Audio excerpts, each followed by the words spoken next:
Welcome, everyone. This is your host, Adam Coleman. And with me today, we have Regina McCann Hess. She's been in the financial services field for over 25 years now. She's a certified financial planner, a certified divorce financial analyst, and the founder and president of Forge Wealth Management.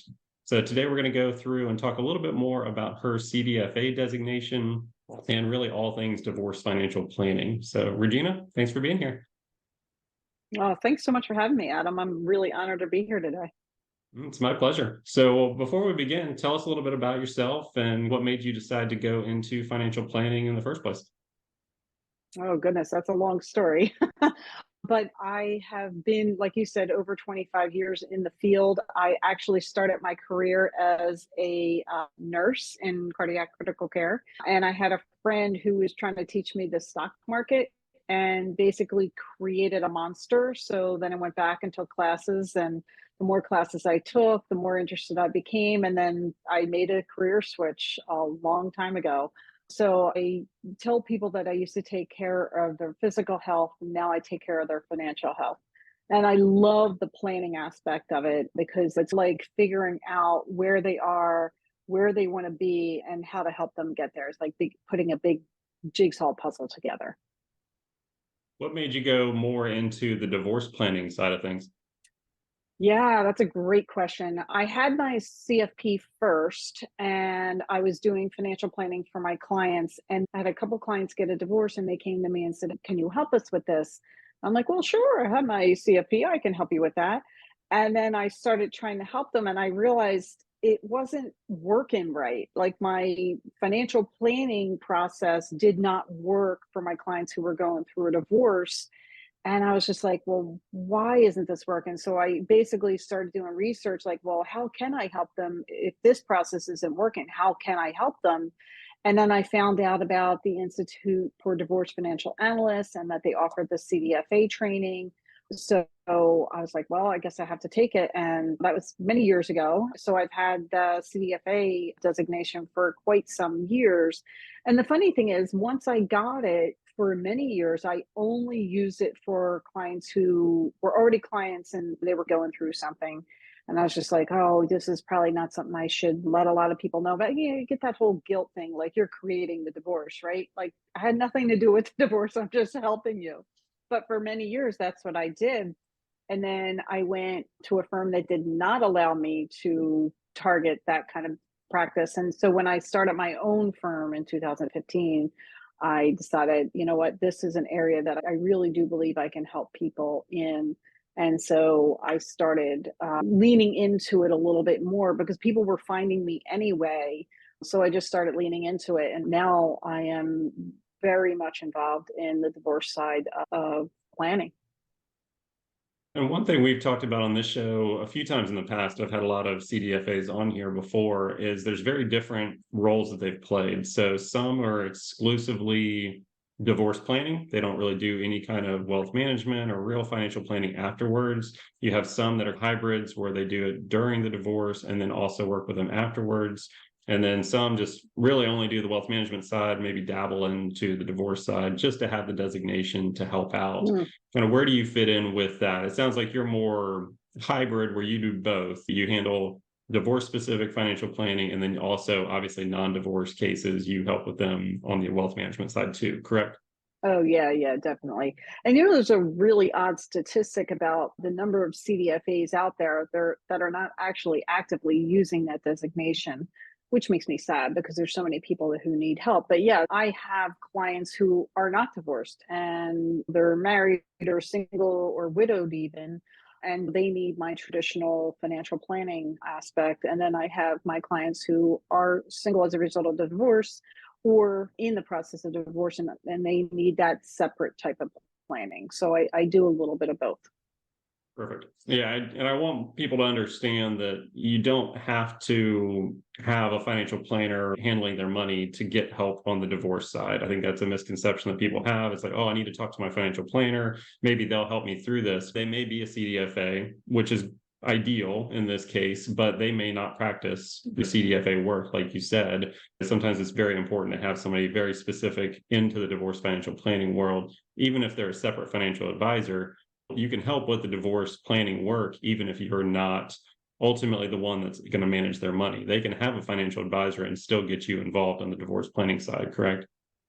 Oh yeah. Yeah, absolutely. And I've done that for several people before. And honestly, when someone comes to me, I'm focused on how can I help them through that divorce. It's not about like, oh, well, can we continue to be clients later?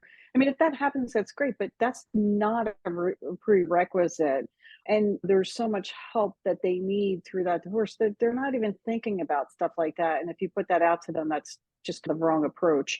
And I'll also say that being the CDFA for as long as I've been a CDFA and how I've become more and more active each year, I do webinars with another group of divorce professionals and we do 1 to 2 a month. And I will tell you, I still learn something every single time we do those webinars. So no one's perfect but there's always room for growth. But I agree with you that somebody who's not utilizing their CDFA regularly, they're going to be a little rusty and they're not going to have all those tools sharpened that they're going to need to help you. But I'm constantly sharpening my tools and still realizing, wow, there's so much more to learn. And then just having a community, like prior to us recording, I asked you about a client going through her divorce. They're working on the alimony right now, but she needs a house. So she needs a mortgage. And so I was confirming with you, hey, here are the parameters that she's going to need before she even can apply for the mortgage. So trusting your other divorce professionals and having those open dialogues is really important as well. And that's a great segue. I was going to ask more about different divorce team members. A lot of people focus solely on the attorney side, which obviously they're very important. But what other team members do you typically run across as vital people to that divorce team? Well, obviously, the divorce attorneys are a big piece of that. Divorce mediators do a lot with mediation. That tends to be the bulk of my work. And that's a good approach for a lot of people because it's usually less volatile in many ways.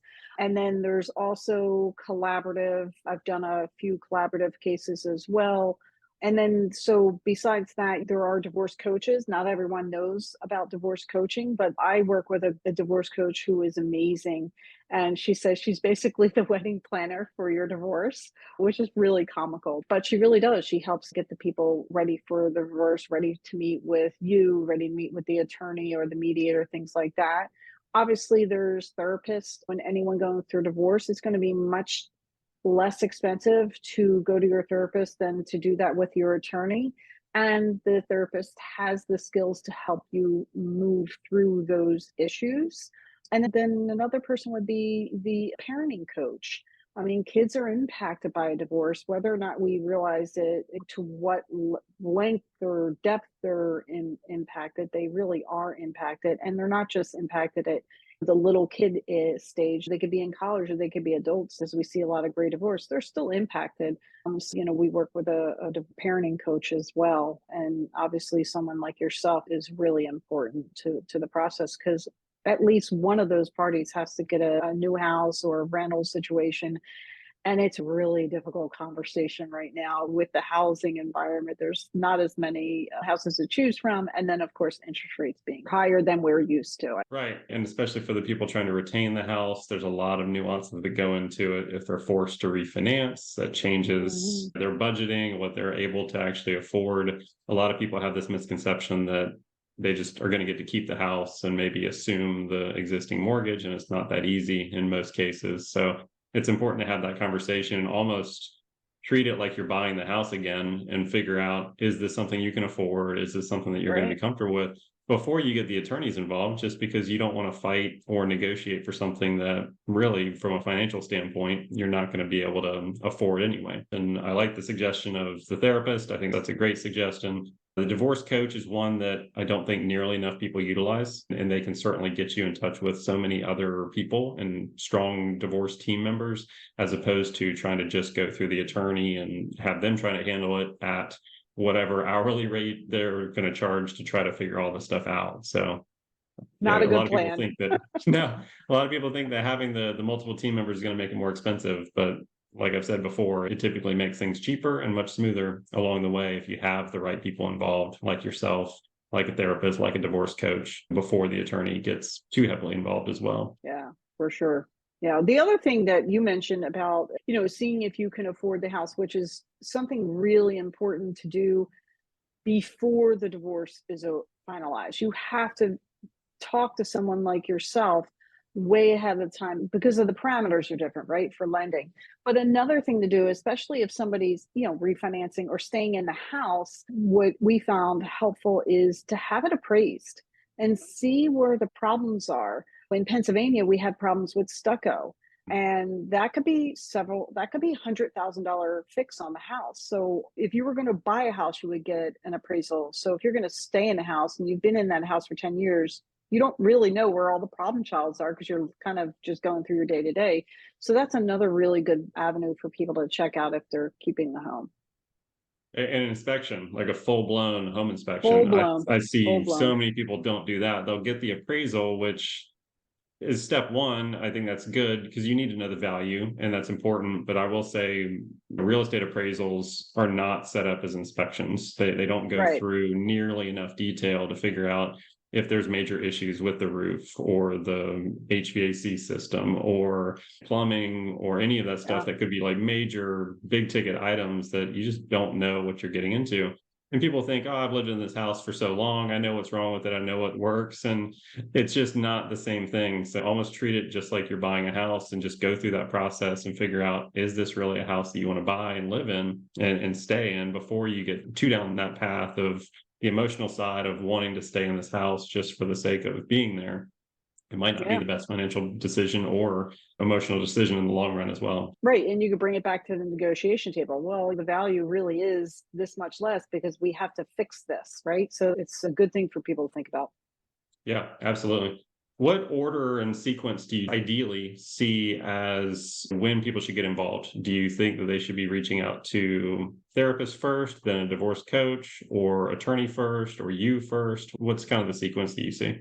I would say I see a little bit of everything, to be honest with you, because sometimes it's the divorce attorney or the mediator that brings me in, refers me into the case, depending on what their needs are. But if somebody comes to me, usually my first referral is to the divorce coach that I like to work with.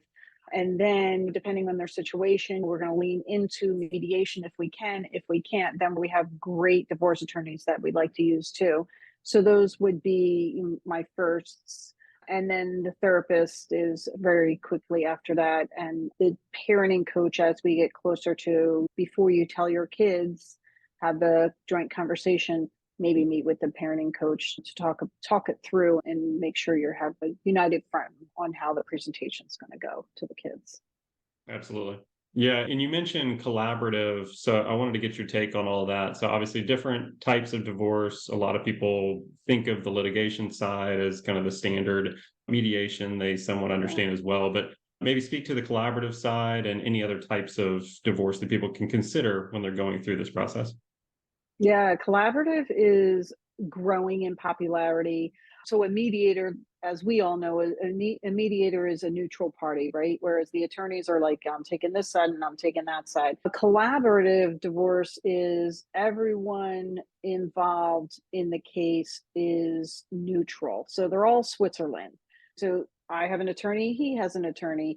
They're their own attorneys and they're getting their own advice. But when they come to the table, everyone has to come to the table with the mindset that we're trying to agree and be kind to each other, but also find a fair, equitable agreement. I've worked through a couple of collaborative cases, and one of my favorite, I know this sounds weird, one of my favorite cases was a collaborative case. Both spouses were extremely kind to each other, almost to the point where I'm like, why are they getting divorced? They're so good. But they're obviously they needed to go through a divorce process. But with everything they were doing, they were checking in with each other. They were, how does that work for you? And how does that impact you? And how does that impact me? And so they talked through the whole thing so that there was like no negativity through that, which is very odd for a divorce. Yeah, even when you're in mediation, there's some kind of negativity because it's a life change and it's not a fun life change. But the collaborative process, I think, helps take some of that away, and it also puts both of them a little bit more in the driver's seat, both of the spouses. But the one thing is, you do have to be careful with anyone coming in potentially to sabotage.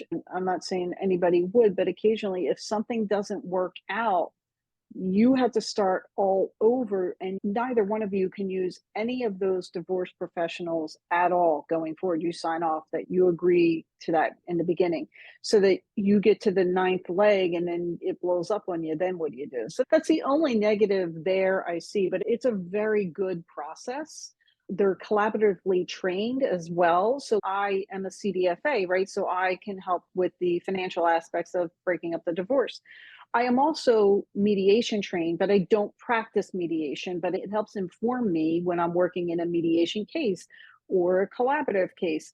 And now, because I'm getting a little bit further into collaborative, I'm also going to go take collaborative classes so that I could officially be a collaborative case. The collaborative cases that I was brought into, the one evolved that way, and another one, more recent one, I was brought in as an advocate outside the collaboration, but still part of it. It was a little bit different, but it's a great option for people for sure. I think you also have arbitration an option, but I don't like that at all because it's basically going to the court and having a complete stranger make your decisions for you. And that's not me. I'm a control freak, not liking that at all. I don't think anything great comes from that. So, and I think most people agree that that and litigation are not the ways to go, but it still becomes the norm in people's minds. So, the more we Yeah. can get the information out that there are better options or potentially much cheaper options and less stressful options available, I think the better. So, Yeah. any other advice that you would give for somebody starting down that path, considering a divorce? Okay, so much advice. For the financial side, just start collecting your information. I'm all about organizing your information, getting piles of it, and or on your computer, creating a file in on your computer somewhere. Just collect information, and then obviously reach out to a professional like a divorce coach or a CDFA like myself before you go down the path of going straight to an attorney. Your case might need an attorney or it might work out as a mediation. We talk through it, we can kind of help guide you. And then there's also the case of helping you select an attorney that is mediation mindset. So there's a difference there too. But I would say starting that way. And I would also try to avoid taking advice from friends because friends may have great intentions, but the traditional method is lawyer up, and that may not be the right way to go. But there's also things that if you do them in the beginning can save you a lot of time and energy later and money. Yeah, and I think that's the big one that I wanted to stress on is that's the big downside of lawyering up is people have that mindset of, oh, this is going to help me save more money by doing it that way. But the Yeah, exact opposite usually works out to be the case, just because then you're having to pay lawyer fees for months, if not years, to go through that right. process. So, any final thoughts, I guess, before we leave, anything else you wanted to run through on this? No, divorce is a tough topic. It's a life transition. There's a couple other life transitions, but I think this is one of the hardest that and becoming a widow or widower. Those are two of the hardest life transitions. Form a support group. There are groups out there that are specifically for people going through a divorce. So that could be a great spot to help get you ready and have no other people going through it because there's still, sadly, there's still a social stigma around it. So we got to help people go through that because you also have to sadly lose friends on that too. So it's a tough situation. So finding a social group that could help you through that as well. I think it's great advice. Well, no, this has been a pleasure. I really appreciate you taking the time. So, if somebody would like to learn more about you and the services that you offer, what's the best way to track you down? Oh, great. Our website is forgewealth.com. You can follow me on Facebook and YouTube at Forge Wealth. And we are now on Instagram, Forge Wealth Management, and then LinkedIn, Regina McCann Hess. Perfect. I'll make sure to include the links on those in the description of this. So just click on those. Cool. Definitely reach out to Regina if you're considering this. I agree. I think the best first person is typically the financial side. You can get them in touch with the right people. Obviously, that's just a major factor that comes along with all this, is just kind of nail down the financial piece of it to know that you're comfortable with the outcome and know what your options are. So the earlier you can do that, the better. And then, yeah, obviously we can help get you in touch with all the other parties involved with the team. So this has been a pleasure. I really appreciate you Thank taking the you. time. Thanks so much, Adam. This was great. So much fun. Okay. Thanks, Regina.